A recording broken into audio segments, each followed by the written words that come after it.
إن الحمد لله نحمده ونستعينه ونستغفره ونعوذ بالله من شرور أنفسنا ومن سيئات أعمالنا من يهدي الله فهو المهتد ومن يضلل فلن تجد له وليا مرشدا وأشهد أن لا إله إلا الله وحده لا شريك له وأشهد أن محمدًا عبده ورسوله اللهم صل وسلم وبارك على نبينا محمد وعلى آله وصحبه ومن تبعه إلى يوم الدين. يا أيها الذين آمنوا اتقوا الله حق تقاته ولا تموتن إلا وأنتم مسلمون. يا أيها الناس اتقوا ربكم الذي خلقكم من نفس واحدة وخلق منها زوجها وبث منهما رجالا كثيرا ونساء واتقوا الله الذي تساءلون به والأرحام إن الله كان عليكم رقيبا. يا أيها الذين آمنوا اتقوا الله وقولوا قولا سديدا يصلح لكم أعمالكم ويغفر لكم ذنوبكم ومن يطع الله ورسوله فقد فاز فوزا عظيما. أما بعد فإن أصدق الحديث كتاب الله تعالى وأحسن الهدي هدي محمد صلى الله عليه وسلم وشر الأمور محدثاتها وكل محدثة بدعة وكل محدثة بدعة وكل بدعة ضلالة وكل ضلالة في النار. Allah subhanahu wa ta'ala said, إن كل من في السماوات والأرض إلا آتي الرحمن عبدا. After praising Allah subhanahu wa ta'ala and seeking refuge with Allah from our sins and bad deeds, and knowing that he who is guided only guided by Allah, and he who is misguided only Allah can guide him, and witnessing that there is no deity to be worshipped except Allah, and Rasulullah sallallahu alayhi wa sallam is the messenger of Allah. May Allah's peace and blessings be upon Sayyidina Muhammad, upon his family, upon his companions, and upon those who follow his sunnah until the day of judgment. Allah subhanahu wa ta'ala said, إن كل من في السماوات والأرض إلا آتي الرحمن عبدا. Everyone, everything in the heavens and the earth, in the creation, will be coming to Allah subhanahu wa ta'ala abda, a servant of Allah, a slave of Allah.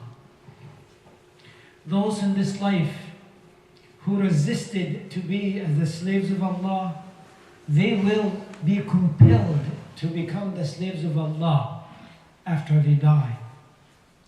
And those who are in this life trying their best to be the slaves of Allah, they will be having the pleasure of realizing what a reward it is to be the slave of Allah after their death. And it is a journey of the heart. It is a journey of this organ in the body that إذا صلح, if it is sound, صلح الجسد كله, as Rasulullah sallallahu alayhi wa sallam told us, then the whole body will be sound and healthy. And if it is ill, fasada.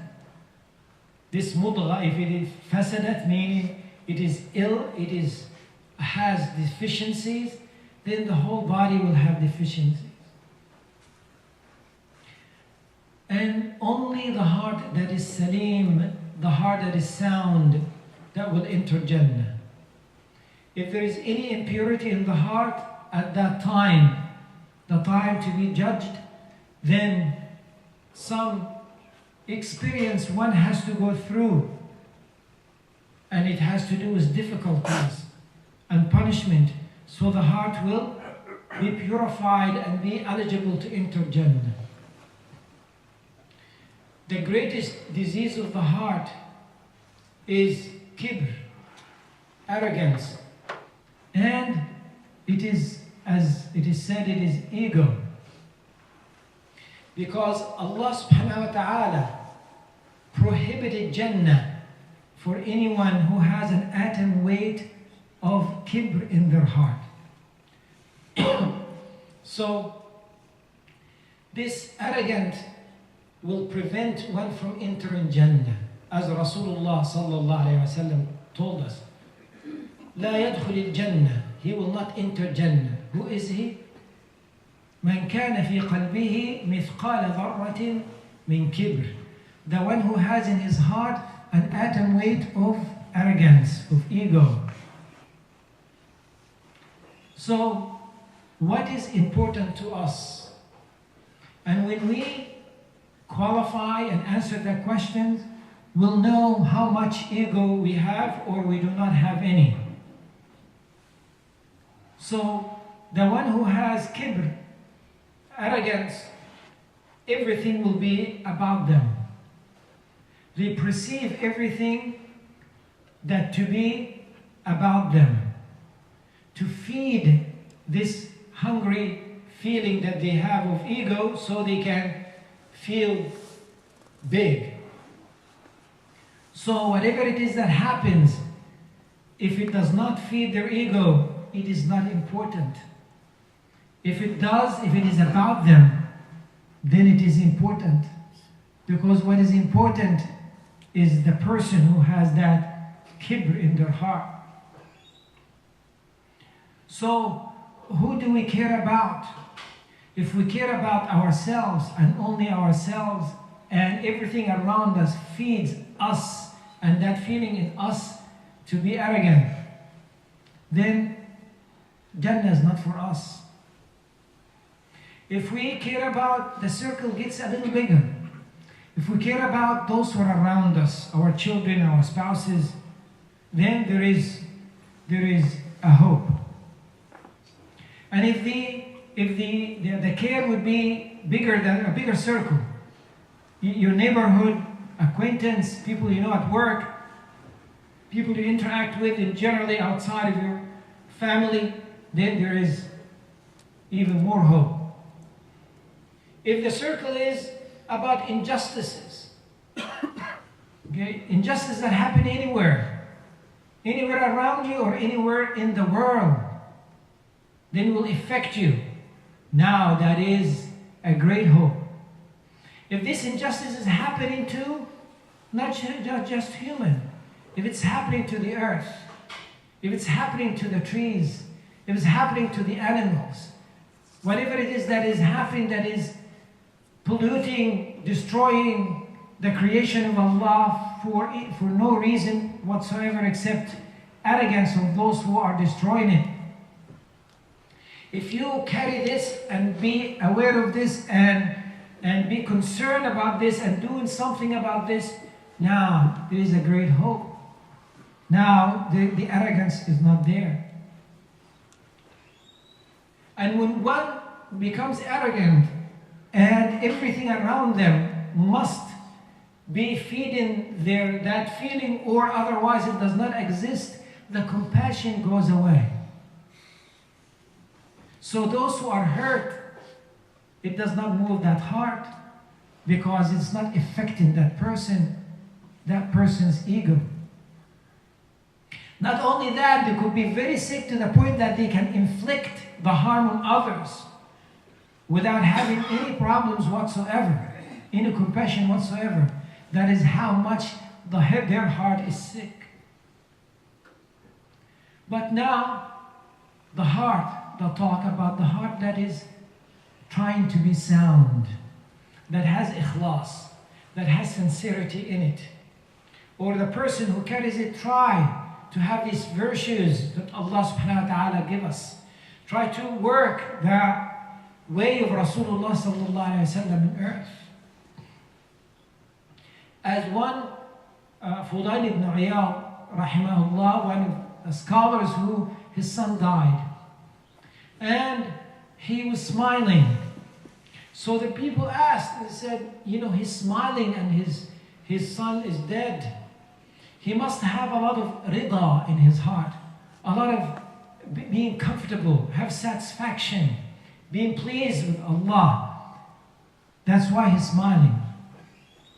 But Rasulullah sallallahu alaihi wasallam cried when his son Ibrahim died.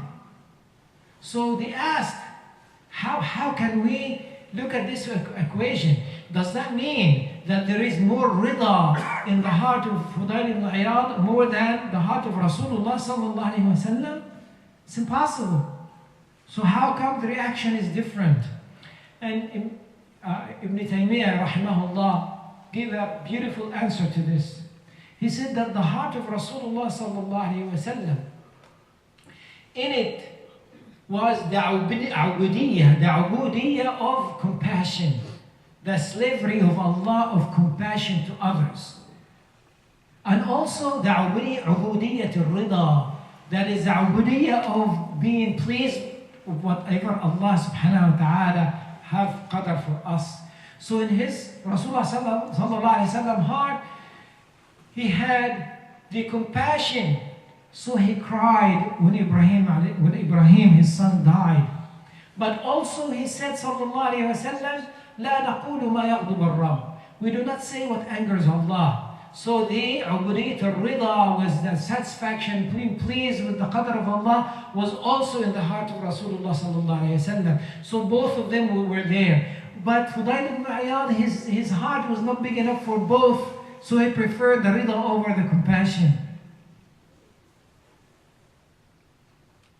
So, where is our heart? Because when we meet Allah subhanahu wa ta'ala, that is what's going to be looked at. And that is actually what is looked at now. What Allah subhanahu wa ta'ala look at now is our heart. Where is our heart with Allah subhanahu wa ta'ala? Where is the compassion that is in it? Where is the rida, the pleasure of Allah that is in it? Where is the attributes that Allah subhanahu wa ta'ala put in us? Does it magnify these attributes? And we have from the seerah or from the hadith of Rasulullah sallallahu alaihi wasallam, the hadith that is sahih, that this woman who was a prostitute and she came to a dog, or a dog was in her way that was very thirsty, and he was licking the ground or the sand to get some moisture from it, as how thirsty the dog was. Then she had compassion in her heart. So she went down the well, a well of water, and she took her shoes off, and she filled the shoes with water and climbed back up and gave the dog to drink. Then she did this for what? What was her intention? It's for compassion. She did not want any thanks from what? From the dog, any appreciation. There is nothing around to give her appreciation, but she was sincere in doing this. And Rasulullah sallallahu alayhi wa sallam said, so Allah subhanahu wa ta'ala forgave her. By our standard, as a human being, if you know that there is a woman who's making money from prostitution, okay? And then she's feeding or giving a dog something. But by our standard we say, I don't care how many dogs that she feeds. You see what she is doing for living. But we are looking at what? We are looking at the surface. But Allah subhanahu wa ta'ala forgave her. Why? Because it is the state of the heart that made the difference.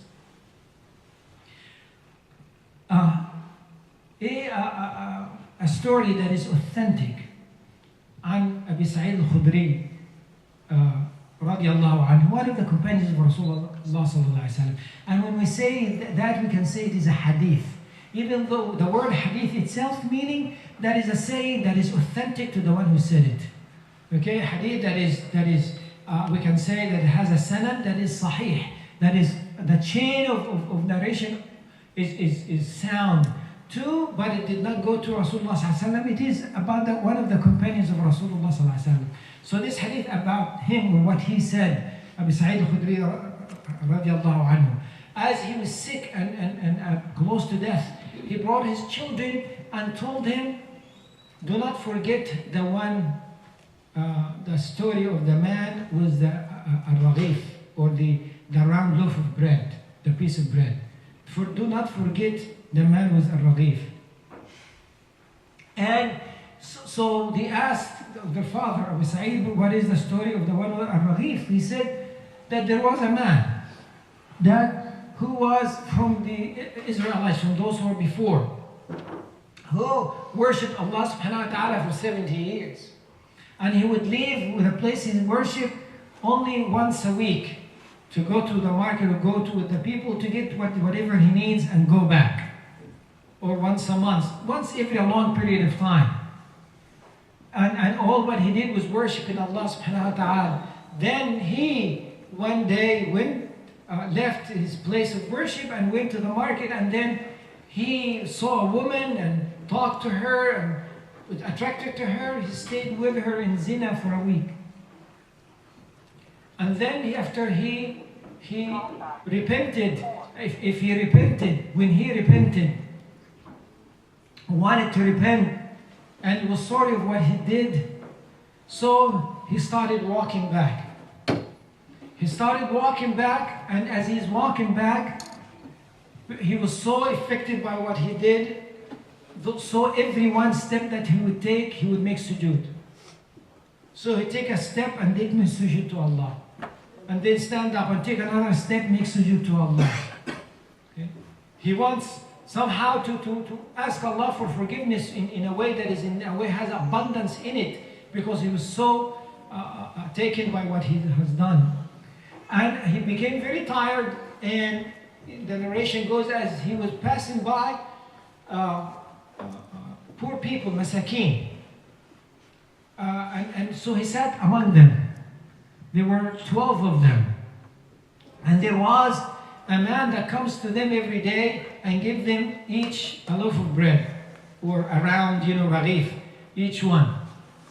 So it was, the man came at that appointed time of the day, and he was giving them the bread. And as he was sitting there, so a bread was thrown at him, a piece of bread, or the raghif of bread, and he got it. But then at the end, there was one man without bread. So that man without bread asked the one who was giving the bread, he said, where is mine?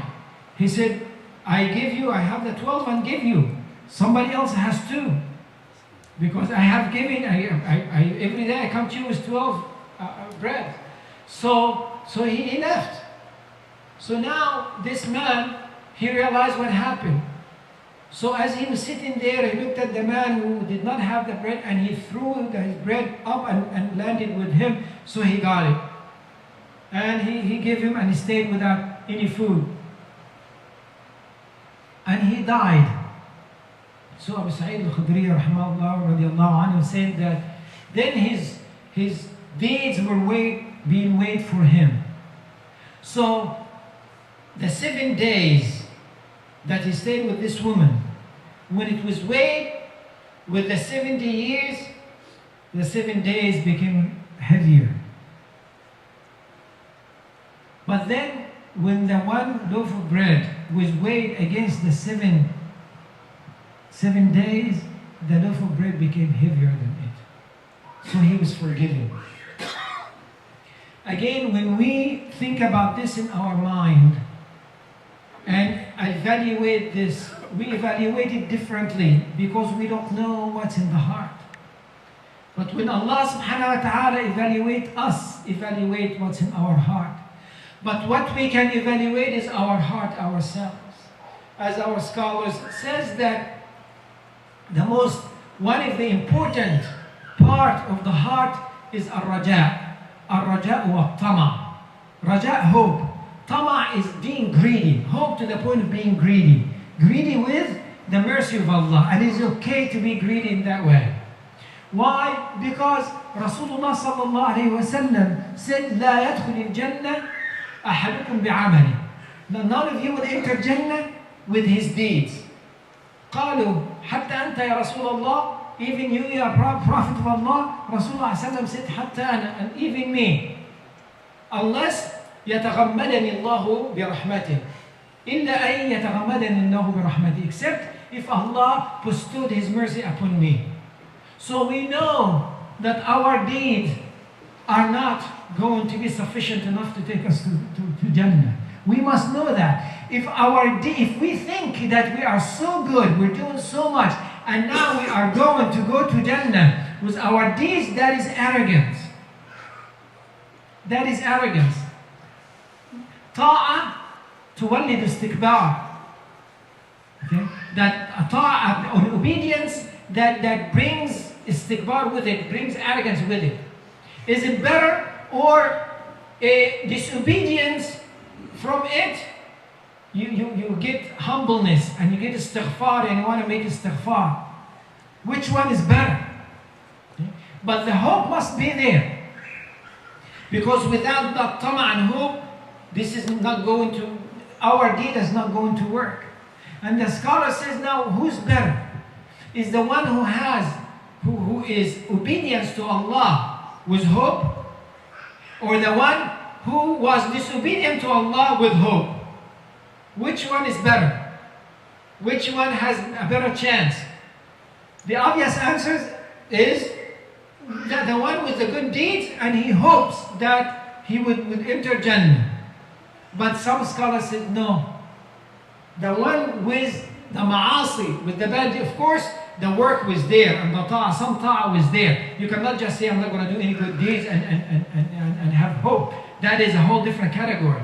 But now those with the category of ma'asiyah, they have disobedient, but they have hope and tama, and they have greed and hope that Allah subhanahu wa ta'ala will forgive them.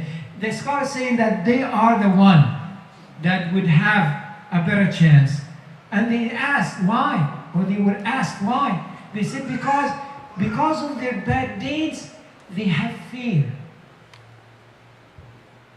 And the fear is a component of the heart that has to be there in order for one to enter Jannah.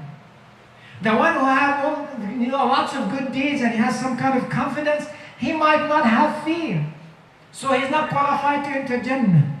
As the scholars are saying, that one must be like a bird, it is described. A bird that has a head and two wings. The head is the love of Allah. The love has to be there. Without the head, the bird is dead. But then, the both wings are one with the hope and one with the fear. If the bird is missing one, it's going to be not sufficient enough to reach wherever it's going. And it will be vulnerable enough to be taken by predators. So it's not going to last. So that hope and fear, this tama, being greedy in the mercy of Allah, and to have true fear of the punishment of Allah, has to be with us. But the head of it is the love of Allah. If we do not have love to Allah, Allah subhanahu wa ta'ala love will not be with us. يحبهم ويحبونه. They love Him and He loves them. The love that without it we have a miserable life and a miserable hereafter. And when we love, we obey and listen to the one we love. When we love, we cannot love those that we do not know. If we do not know Allah, we will not be able to love Allah. If we don't know the attributes of Allah and how it is the effect of it in our lives and all around us, then we do not know Allah. And how could we love the one we do not know? If we do not know the seerah of Rasulullah sallallahu alayhi wa sallam, the sacrifice that Rasulullah sallam had for us, we will not be able to love Rasulullah sallallahu alayhi wa sallam. Again, we will not be able to love the one we do not know. And when we are truly love Allah subhanahu wa ta'ala, then we'll be pleased to go through difficulties so we can obey Allah. We'll be happy to obey Allah subhanahu wa ta'ala even if it made mockery of us. We'll be happy to follow the sunnah of Rasulullah sallallahu alayhi wa sallam, even though it might be something strange in the strange days that we have today. But the love will carry us through all of this. And if we love Allah, Allah subhanahu wa ta'ala will love us. And when Allah subhanahu wa ta'ala will love us, then Allah subhanahu wa ta'ala tells Jibreel alayhi salam. Imagine Allah subhanahu wa ta'ala calling Jibreel alayhi salam and announcing this fact that Allah subhanahu wa ta'ala loves us. So Allah will tell Jibreel, I love my servant, so love him. So Jibreel alayhi salam would love us. Then Jibreel alayhi salam will make an announcement in the heavens, say, oh angels, Allah loves his servant, so love him. So all the angels will love you. فَيُكْتَبُ لَهُ الْقَبُولَ فِي الْأَرْضِ. Then it will be written for him acceptance on earth. Meaning people will love him. Meaning he will get along, or respect and love will be there for him. As Rasulullah sallallahu alayhi wa sallam said in the hadith al-sahih, that خَيْرُ عِبَادِ اللَّهِ, the best of the servant of Allah, إِذَا رُؤُوا ذُكِرَ اللَّهِ. When they are seen, Allah is remembered. When they are seen, Allah is remembered. Meaning that your action is so good and you're doing the best you can, you have the best of manners, that every time somebody lays an eye on you and look at you, you represent piety. So Allah is remembered when people look at you, the best servants of Allah. وَشَرَّ عِبَادِ اللَّهِ, and the worst of the servants of Allah, الَّذِينَ يَمْشُونَ بَيْنَ النَّاسِ بِالنَّمِيمَةِ. They walk among people with namima. They talk about others and backbite others. الْمُفَرِّقُونَ بَيْنَ الْأَحْبَابِ. Those who separate between the loved ones, meaning those who love each other for the sake of Allah, they love one another for the sake of Allah. They try to put things between them to break this relationship of love. الراغبون لعباد الله العنت أو كما قال صلى الله عليه وسلم. Those who wish the difficulty for those who are servants of Allah. The worst of the ibadullah are the one who look at those who are pious and they wish difficulties for them. May Allah subhanahu wa ta'ala make us from those who are that they love Allah and Allah loves them. أقول قولي هذا واستغفر الله لي ولكم فادعوه أستجب لكم. الحمد لله رب العالمين والصلاة والسلام على أشرف المرسلين ورحمة الله للعالمين نبينا محمد وعلى آله وصحبه ومن تبعه إلى يوم الدين أما بعد. So we can measure our heart. Where is our heart with the relationship to Allah subhanahu wa ta'ala and to Rasulullah sallallahu alayhi wa sallam, and to ourselves and to those who are loved one with us and those who are around us and the acquaintances and those that we interact with, or with the earth and what's in it. What do we pay attention to? Do we pay attention to what benefit us, or do we pay attention to that which beneficial in general? And when the matter becomes a choice, do we choose what is beneficial to us, or that which benefit others, even though it might not benefit us? Those who were looking at their brothers, al-muhajirin, meaning ansar wal-muhajirin, and they looked at their brothers and give them from what they had, and they were pleased to give them from what they have, even though it might be very personal, but they give it up for their brothers. Allah subhanahu wa ta'ala says, أُولَٰئِكَ هُمُ الْمُفْلِحُونَ. They are the one who are truly successful. That is true success. True success is that when you weigh matter, you weigh it with the weight that is very sensitive to please Allah subhanahu wa ta'ala and to be on the sunnah of Rasulullah sallallahu alayhi wa sallam. Some of us, they carry weight around that, or a scale around that does not start weighing except when you start with the tons. And some carry scales around that measures with the lightest of things. The lightest of things. A piece of paper that you put it on a scale would make indication on it. And if you write something on the piece of paper and put it in the same scale, the scale will make a little different in the weight. That some believers and all the believers should be looking forward to have such a scale. لا تحقرن من الحسنات شيئا. Do not belittle any of the good deeds, Rasulullah sallallahu alayhi wa sallam. And Rasulullah sallallahu alayhi wa sallam said also, ولا تحقرن من الذنوب ذنبا. Do not belittle any kind of dhanb, any kind of a bad deed. Do not think of a bad deed that it is a bad deed. It's not a big deal. That could mean the difference between hellfire and paradise. And do not belittle any good deed, even if it is a smile, a look, a touch, because that could mean the difference between paradise and hellfire. After all, that piece of bread made all the difference because the sincerity of the heart was in it. May Allah subhanahu wa ta'ala show us the right path and help us to go on it. And may Allah subhanahu wa ta'ala show us the wrong path and help us to stay away from it. اللهم أنت أعلم بما في قلوبنا فاغفر لنا ذنوبنا. اللهم أنت أعلم بحاجتنا منا فاقضها لنا. اللهم أنت أعلم بسرنا وعلانيتنا فتقبل معذرتنا.